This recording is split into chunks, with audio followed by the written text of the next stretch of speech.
កូនសុំតោជួយមិនបានໄວសងគ្រួសារយើងកំពុងលំបាកវ័យកូននេះក៏ច្រើនដែរហើយមិនឃើញសោកក៏ត្រើយពេលនេះកូនកំពុងខំប្រឹងបិទភ្នែកសួរខ្លួនឯងថា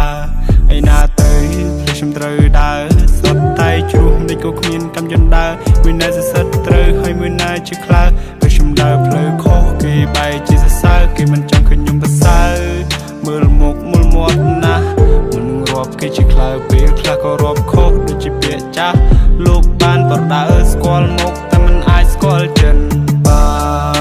ម៉ាំងអើយកូនសុំតោជួយមិនបានໄວសង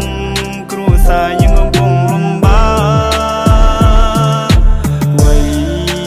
កូននេះក៏ច្រើនដែរហើយមិនឃើញសោកក៏ត្រើយពេលនេះកូនកំពុងខំប្រឹងលើកដៃសំពះខ្ញុំចាក់ចេញពីផ្ទះទាំងធាមិនទាន់រះលះអារៈអ្នកតាទីខ្ញុំទ្រូងអ៊ូលស្ទះទូមិនសមនៅក្រុងក៏ខ្ញុំនៅតែជំនះមិនប្រណាំងនឹងគេតែប៉ុណ្ណានឹងកាពះកូនតែចង់ឈ្នះអាហាបីពេលក៏អរគុណព្រះកូនសង្ឃឹមថ្ងៃមួយបុណ្យលឺជីវិតភ្លឺចាំដូចថ្ងៃរះជីវិតខ្ញុំខុសពីជីវិតគេ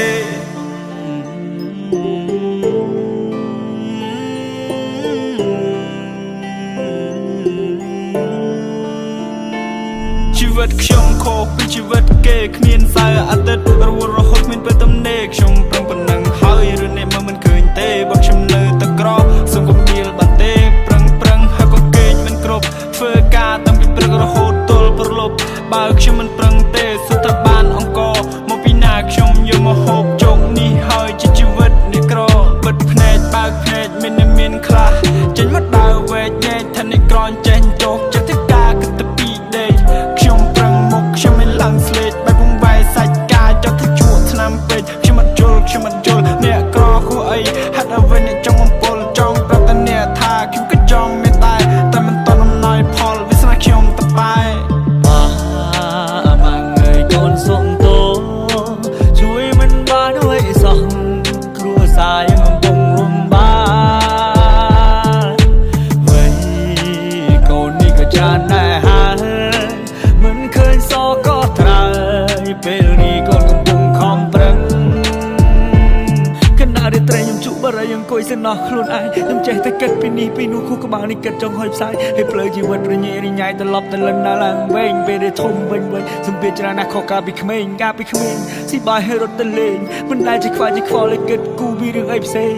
ប៉ុន្តែឥឡូវគិតច្រើនខ្ញុំផ្ទុះ my brain សំពីសំពងជីវិតមួយនេះលំបាកមែនរឿងជីវិតមិនលំបាកពេកហើយប្រឹងណាស់តែមិនឃើញកងត្រាយហើយពេលខ្លាចខ្ញុំមិនជាសែនហត់នៅ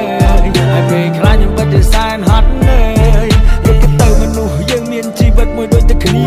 តែជីវិតខ្ញុំវាដូចជារស់សែនវេទនាគេអ្នកមានគេរស់ស្រួលជីវិតភាពគេធូរធារតែខ្ញុំវិញក្រធ្វើចំណាក់មកនៅស្រុកគេសែនវិញ្ញាជីវិតលំបាកលំបិនត្រឡប់ទៅលិនឡើងមកវិញ